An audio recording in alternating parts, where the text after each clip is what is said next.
അപ്പോൾ കൂട്ടുകാരെ വേറൊന്നുമല്ല, ഞാൻ നാട്ടിലേക്ക് പോകുന്നൊരു വ്ളോഗാണ്.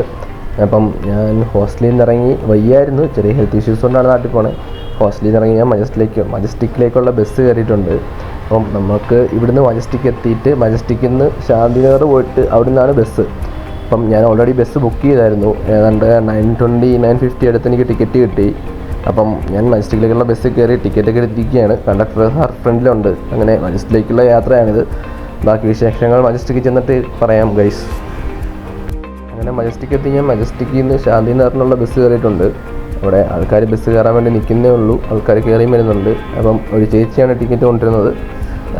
ഞാൻ ടിക്കറ്റ് എടുത്തിട്ടിരിക്കുകയാണ്. ടിക്കറ്റ് എങ്ങോട്ടാണ്? ശാന്തിനഗർ. ഒരു 18 രൂപ കണ്ടേ ഉള്ളൂ. അപ്പം എനിക്കിനി ലൊക്കേഷൻ നോക്കി വേണം പോകാൻ. അപ്പം പോകുന്ന വഴിക്കാണ് ബ്ലോക്ക് കണ്ടത്. ബ്ലോക്കിൽ കൂടെ ഒരു ആംബുലൻസ് ഞെരുങ്ങി കയറി പോകാൻ നോക്കുന്നുണ്ട്, പക്ഷേ വണ്ടിയൊന്നും കയറ്റി വിടുന്നില്ല. ഫുൾ ബ്ലോക്കാണ്, കയറി പോകാൻ ഒതുക്കാൻ പറ്റാത്തൊരു സിറ്റുവേഷനാണ് അവിടെ. പക്ഷേ എനിക്ക് ശാന്തിനഗർ ചെല്ലാനും സമയമുണ്ട്. ഇനി ബ്ലോക്ക് കാരണം വഴിയിൽ ബ്ലോക്കായി കിടക്കുകയാണ്. അങ്ങനെ സിഗ്നൽ വേണപ്പം ആംബുലൻസ് എടുത്തുകൊണ്ട് പോയിട്ടുണ്ട്. ഞാനും വണ്ടിയിൽ തന്നെ ഇരിക്കുകയാണ്.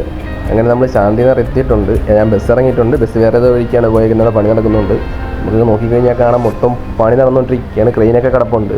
പിന്നെ ബസ്സൊക്കെ അവിടുന്ന് ടേൺ ചെയ്ത് കയറി വരുന്ന കാണാൻ തന്നെ നമുക്ക് ചിലപ്പോൾ പേടിയാകും, തട്ടും എന്ന് പറഞ്ഞു. പക്ഷെ തട്ടാതെ തന്നെ ഡ്രൈവർ എന്നാ പറയുന്നത്, ടാലൻറ്റ്, വേറൊന്നും പറയാനില്ല. പക്ഷേ ഞാൻ വന്ന വണ്ടി 2 പ്രാവശ്യം പുറകോട്ടൊക്കെ എടുത്തൊക്കെയാണ് കൊണ്ടുപോയത്. എന്താണോ പിന്നെ ഇവിടെ അങ്ങോട്ടും ഇങ്ങോട്ടും എല്ലാം എവിടെ തിരിഞ്ഞാലും സിഗ്നൽ മാത്രമേ ഉള്ളൂ. 4-5 സിഗ്നൽ. എനിക്കിനി ഈ റോഡ് ക്രോസ് ചെയ്ത് അങ്ങേയറ്റം പോകണം. അയ്യോ നോക്കട്ടെ സിഗ്നലിൽ എന്തെങ്കിലും മാറ്റങ്ങൾ വരുമെന്ന്. അപ്പം ഞാൻ റോഡ് ക്രോസ് ചെയ്യാൻ വേണ്ടി സിഗ്നലിൻ്റെ അടുത്തേക്ക് പോയിക്കൊണ്ടിരിക്കുകയാണ്. അപ്പം അതിൻ്റെ അപ്പുറേ കുറേ പേര നിപ്പുണ്ട്, കിറുക്കന്മാർ എന്നൊക്കെ പറയാം. അവിടെ നിൽക്കട്ടെ, നമുക്ക് നോക്കാം വണ്ടികളുടെ തിരക്ക് എങ്ങനെയാകുമെന്ന്. അങ്ങനെ നടന്നു പോകാനുള്ള സിഗ്നൽ വീണിട്ടുണ്ട്. ഞാൻ അവർ റോഡ് ക്രോസ് ചെയ്തുകൊണ്ടിരിക്കുകയാണ്. ഈ റോഡ് ക്രോസ് ചെയ്ത് ഇവിടെ നിന്ന് നടക്കാനുണ്ട് കുറേ ദൂരെ, അങ്ങ് അപ്പുറത്തെങ്ങാണ്ടാണ്.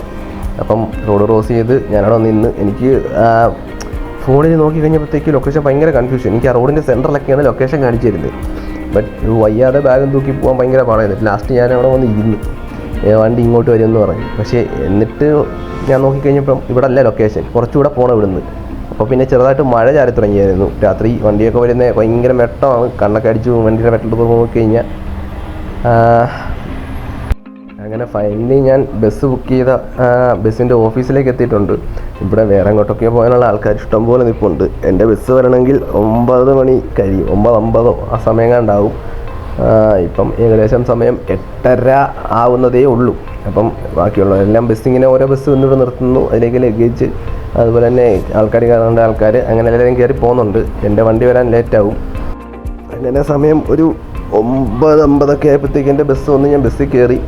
അപ്പം ബസ്സിൽ കയറി ഇരുന്നിട്ടാണ് ഞാനിപ്പോൾ ഈ വീഡിയോ ഷൂട്ട് ചെയ്യുന്നത്. യാത്ര പോവുകയാണ്. അതായത് ബസ് എടുത്തിട്ടുണ്ട്. പോകുന്ന വഴിക്ക് ബാംഗ്ലൂർ നഗരം കാണാം. എല്ലായിടത്തും ബാംഗ്ലൂർ എന്ന് പറഞ്ഞു കഴിഞ്ഞാൽ ഒരിക്കലും ഉറങ്ങാത്ത നഗരം എന്നൊക്കെയാണല്ലോ പറയുന്നത്. എപ്പോഴും വെട്ടം കാണും ബാംഗ്ലൂർ. അപ്പം അങ്ങനെയൊക്കെ നീണ്ട ട്രാഫിക്കിനിടയിൽ നമ്മൾ മടിവാള എത്തിയിട്ടുണ്ട്. ഫ്യൂരിഡിക്കൻ സ്റ്റേഷനിലേക്ക് വണ്ടി കയറ്റുന്നു.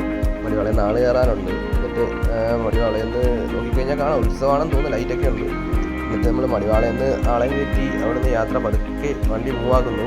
ഇപ്പം സമയം ഏകദേശം രാത്രി 11:50 ആയി. നമ്മൾ എവിടാ? ശരവണ ഭവൻ. സ്ഥലം എനിക്ക് പേരറിയത്തില്ല. ശരവണ ഭവനിൽ ടീ ബ്രേക്ക് നിർത്തിയതാണ്. ഒരു 20 മിനിറ്റോടെ നിർത്തും. അപ്പം വരുന്ന വണ്ടികൾ മൊത്തം ഇവിടെ നിർത്തുന്നത് കാണാം. ഇഷ്ടംപോലെ വണ്ടികളുണ്ട്. എല്ലാ വണ്ടികളും ഇവിടെ നിർത്തി ചായയൊക്കെ കുടിച്ച് ബ്രേക്കൊക്കെ എടുത്താണ് പോകുന്നത്. ഇവിടുന്ന് പിന്നെ അടുത്ത സ്റ്റോപ്പ് നേരെ നമുക്ക് ഇറങ്ങാനുള്ള സ്റ്റോപ്പാണ്. അപ്പം GRS ഉണ്ട്, SPS ഉണ്ട്. ഞാൻ വന്ന വണ്ടി KRS ഇവിടെ കിടപ്പുണ്ട്. ഇതാണ് ഞാൻ വന്ന വണ്ടി KRS. നല്ല സീറ്റിംഗ് കംഫർട്ടാണ്, എനിക്ക് വേറൊന്നും പറയാനില്ല. അങ്ങനെ ഞങ്ങൾ അവിടെ നിന്ന് ഒരു 20 മിനിറ്റ് ഇവിടെ നിന്ന് ചായ കുടിച്ച് ഞാനൊരു പോപ്കോണും മേടിച്ച് ഒരു പൊട്ടറ്റോ ചിപ്സും മേടിച്ചിട്ട് വണ്ടിക്കകത്തേക്ക് കയറുകയാണ്. ഇപ്പം വണ്ടിക്കകത്ത് കയറിയിട്ട് സുഖമായിട്ടൊന്ന് കിടന്നുറങ്ങണം. ഒരു പടം കാണാനുണ്ട്, പടം കണ്ടിട്ട് കിടന്നുറങ്ങാമെന്ന് വെച്ചു. സമയം ഏതാണ്ട് 5:30 എങ്ങാണ്ടായെന്ന് തോന്നുന്നു. വെളുപ്പിനെ എണീറ്റ് നോക്കിയപ്പോൾ കണ്ടത് ഇതാണ്. തമിഴ്നാട്ടിലെത്തിയിരിക്കുന്നു. മൊത്തം കാട്, തരിശ് ഭൂമി എല്ലാം കാണാം. തമിഴ്നാടാണെന്ന് മനസ്സിലായി. ഇതൊക്കെ കാണുമ്പോൾ തന്നെ നമുക്ക് മനസ്സിലാവില്ല തമിഴ്നാടാണെന്ന്. വണ്ടി നല്ല സ്പീഡിലാണ് പോണത്. ഞാൻ ഗ്ലാസ്സിൽ കൂടാണ് വീഡിയോ എടുക്കുന്നത്. ഇല്ലെങ്കിൽ ഞാൻ കാറ്റിൻ്റെ സൗണ്ട് കേൾപ്പിക്കായിരുന്നു. ഗ്ലാസ് തുറന്നിട്ട് കഴിഞ്ഞാൽ ചെവി അടച്ചു കാറ്റ് കാരണം. അപ്പം തെങ്ങും പാടവും എന്തൊക്കെയോ കാണാം. കുറേ കാട് പിടിച്ച സ്ഥലങ്ങളും മറ്റും കാണാൻ പറ്റുന്നുണ്ട്. അപ്പം ഫൈനലി എനിക്ക് ഇറങ്ങേണ്ട സ്റ്റോപ്പിലെത്തി. ഞാൻ ഇറങ്ങിയിട്ട് കുറച്ച് നടക്കാനുണ്ട് ബസ് സ്റ്റാൻഡിലേക്ക്. ഞാൻ ആ സ്റ്റോപ്പിൽ ഇറങ്ങി കമ്പം ബസ് സ്റ്റാൻഡിലേക്ക് നടന്നിട്ടുണ്ട്. എനിക്കിനി ഇവിടുന്ന് പുളിയമ്പല എത്തണം. അപ്പം പുളിയമ്പലയ്ക്കുള്ള വണ്ടി നോക്കണം. അപ്പം നോക്കിക്കൊണ്ടിരിക്കുമ്പോഴാണ് പുളിയമ്പലയ്ക്ക് കറക്റ്റ് ഒരു കട്ടപ്പന KSRTC വന്ന് കിടക്കുന്നത്. എനിക്ക് ആ വണ്ടി കയറിയിട്ട് വേണം പുളിയമ്പലയ്ക്ക് ചെല്ലാൻ. അങ്ങനെ ഞാൻ പതുക്കെ നടന്ന ആ വണ്ടിയുടെ അടുത്തേക്ക് പോവുകയാണ് വണ്ടി കയറാൻ വേണ്ടി. തിരക്കുണ്ടോയെന്ന് ചോദിച്ചു കഴിഞ്ഞാൽ തിരക്കുണ്ട്. ബാക്കി സ്ഥലങ്ങളിലേക്ക് ദിണ്ടിഗൽ, ചെന്നൈ, കോയമ്പത്തൂരൊക്കെ പോണ വണ്ടിയൊക്കെ ഈ സ്റ്റാൻഡിലോട്ടാണ് വരുന്നത്. അപ്പം എന്താണേലും ഞാൻ ബസ്സിനകത്തേക്ക് കയറാൻ വേണ്ടി തന്നെ പോവുകയാണ്. ബസ്സിനകത്ത് കയറി ബാക്കി വിശേഷങ്ങൾ വഴിയേ. നീണ്ട അരമണിക്കൂർ യാത്രയ്ക്ക് ശേഷം 18 ഹാപ്പിന് വളവും കയറി നമ്മൾ കമ്പം മെട്ടെത്തിയായിരുന്നു. ഇതാണ് കമ്പം മെട്ട്. അങ്ങനെ പുളിയമല വണ്ടി ഇറങ്ങി. പുളിയമലയിൽ നിന്ന് ഞാൻ അടുത്ത ബസ് കയറിയിട്ടുണ്ട്. എനിക്ക് കറക്റ്റ് പറഞ്ഞു കഴിഞ്ഞാൽ പമ്പാടുംപാറ എന്ന് പറഞ്ഞ സ്ഥലത്തേക്കാണ് ചെല്ലേണ്ടത്. എൻ്റെ വ്ലോഗാണ് എത്ര പേർക്ക് അറിയാമെന്നറിയത്തില്ല പമ്പാടുംപാറ. എങ്കിലും എനിക്ക് പമ്പാടുംപാറയ്ക്കാണ് ചെല്ലേണ്ടത്. കുറച്ചുകൂടെ അങ്ങ് ചെന്ന് കഴിയുമ്പോഴത്തേക്ക് മഞ്ഞൊക്കെ കാണാൻ പറ്റും. കാരണം പുളിയമല ടു പമ്പാടുംപാറ മഞ്ഞുണ്ടോ എന്ന് ചോദിച്ചു കഴിഞ്ഞാൽ അപ്പാപ്പാമ്പടി എന്ന് പറഞ്ഞ സ്ഥലമുണ്ട്. അവിടെ തൊട്ടങ്ങ് താഴേക്ക് നല്ല മഞ്ഞായിരുന്നു. അപ്പം ഞാൻ കാണിച്ചു തരാം. അപ്പം നമ്മൾ കാഞ്ഞിരത്തോട് എന്ന് പറഞ്ഞ സ്ഥലം കയറിക്കൊണ്ടിരിക്കുകയാണ്. നിങ്ങൾക്ക് മഞ്ഞ് കാണാൻ പറ്റുന്നുണ്ടോയെന്ന് എനിക്കറിയത്തില്ല.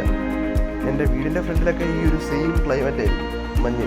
ഇപ്പം തമിഴ്നാട്ടിൽ നിന്നും കേരളത്തിലോട്ട് കയറുമ്പോഴുള്ള ക്ലൈമറ്റിൻ്റെ ഡിഫറൻസ്, കേരളം മീൻസ് ഇടുക്കി, പമ്പാടുംപാറ, എങ്ങോട്ട് കയറത്തേക്കുള്ള ക്ലൈമറ്റ് വ്യത്യാസം മനസ്സിലാകുന്നില്ല. ഫൈനലി ഞാൻ വീടെത്തിയിട്ടുണ്ട്. ഇതാണ് വീടിൻ്റെ ഫ്രണ്ടിലുള്ള അമ്പലം, ശിവപാർവതി ക്ഷേത്രം. വീടിൻ്റെ ഫ്രണ്ടിൽ നിന്നാണ് ഞാൻ ഇതെടുക്കുന്നത്. അപ്പം അടുത്ത വീഡിയോ കാണുന്നവരെ എല്ലാവർക്കും ബൈ ഗൈസ്. അടുത്ത വീഡിയോ കാണാം.